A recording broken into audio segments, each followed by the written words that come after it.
Good morning সবাইকে জানাই। তোমরা সব কেমন আছো? আশা করি খুব ভালো আছো। আমি চেন্নাইয়ের বাইরের দৃশ্যটা দেখাচ্ছি, যেখানে কাজ করি। এত সুন্দর জায়গা যে কি বলবো, খুব সুন্দর। এখানেও চাষবাস হয়, ঠিক আছে, গ্রামের মতনই। তা দেখতেই পাচ্ছ বাইরের দৃশ্যটা কত সুন্দর। হ্যাঁ, আকাশটাও খুব সুন্দর, মেঘলা মেঘলা আবহাওয়া করে আছে। আর আজকে অতটাও গরম নেই, ঠিক আছে, আজকে একটু ঠান্ডা মৌসুম আছে। আর এখানে একটা নতুন সাইট আছে, নতুন সাইডে কাজে এসেছি, দেখতেই পাচ্ছ কাজ করছে। তা এখানের বিল্ডিংগুলো টোটালটি আলাদা, সব ফাঁকা ফাঁকা। আর এখানে মাঠে যে ঘরগুলো হয়েছে দেখতেই পাচ্ছ, আগে মানে রাস্তা করে নিয়েছে, তারপরে বিল্ডিং করছে, ঠিক আছে। তো এখানে বড় বিল্ডিং একটাও দেখতে পাবে না, সব ছোটো ছোটো, তোমরা দেখতেই পাচ্ছ সব ছোটো ছোটো। আর সামনে ওটা দেখছো পাহাড়। তা এইদিকে দৃশ্যটা এত সুন্দর লাগছে, এই জায়গাটাও খুব সুন্দর, ফাঁকা জায়গা, প্রচুর ভালো লাগছে।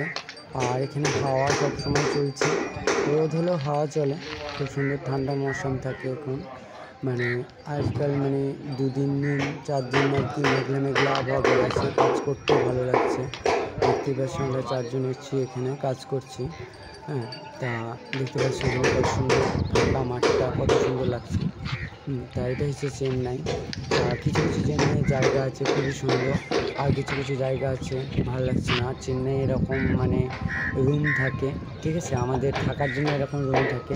তাই এই রুমগুলো করা হয়েছে সেই নারকেল পাতার মানে পাতা দিয়ে, ঠিক আছে, এই নারকেল পাতা দিয়ে করেছে। এটা এত সুন্দর করেছে, হ্যাঁ, জল পড়বে না, ঠিক আছে, একটুকু জল পড়বে না।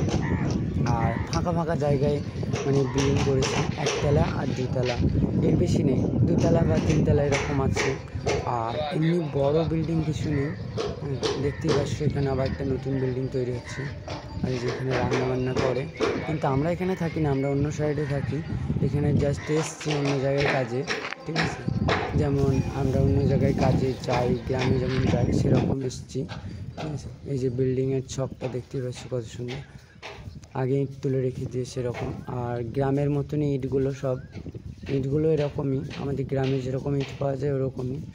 আর আকাশটা দেখো কত সুন্দর লাগছে, আকাশের মেঘটা দেখো কত সুন্দর লাগছে, সুপার, একবারে মানে দারুণ লাগছে। আর আমার মোবাইলের ক্যামেরাটা একটু ভালো, তো তাই মানে খুব সুন্দর উঠেছে। তা ভিডিওটা কেমন লাগলো বলো, যদি ভালো লাগে অবশ্যই লাইক কমেন্ট করে জানাবে যে ভিডিওটা কেমন লাগলো, ঠিক আছে। আর একটু আমার পাশে থেকেও সাপোর্ট করো, কমেন্ট অবশ্যই করে জানাবে যে ভিডিওটা কত সুন্দর লাগলো, ঠিক আছে, এইচডি লাগলো না হাফ এইচডি, এটা অবশ্যই জানাবে। তা আমরা এখানেই কাজ করি। আর এটাই হচ্ছে আমাদের সাইট, মানে অন্য সাইডে এসেছি। আমরা যেখানে থাকি সেখানেও 2টো সাইড আছে, কিন্তু এই জায়গাটায় পাঠিয়েছে, এখানে কিছু কাজ আছে, এই কাজগুলো কমপ্লিট হয়ে গেলে আমরা চলে যাব। বেশি কাজ নেই, লিল্টন অবধি তুলে চলে যাব। আকাশটা আরেকবার দেখিয়ে দিচ্ছি, দেখো কত সুন্দর লাগছে। হ্যাঁ, আর ফাঁকা জায়গা, আবহাওয়াটা খুব সুন্দর, খুবই সুন্দর। দেখতে পাচ্ছ আবার এখানে মানে 5 মিনিট পর পর প্লেন যাচ্ছে, এত সুন্দর লাগছে। দেখো প্লেনটা কত সুন্দর মেঘের ভেতর দিয়ে ঢুকে গেল, আবার বেরিয়ে গেল, খুবই সুন্দর লাগছে। তা অনেক নিচেই যাচ্ছে প্লেনগুলো, দারুণ লাগছে, এত সুন্দর, মানে কি বলবো। এটা হচ্ছে আমাদের হেড মিস্ত্রি, হয়েছে কলমটা ধরে দাঁড়িয়ে আছে, তাই তামিলি মিস্ত্রি এখানে।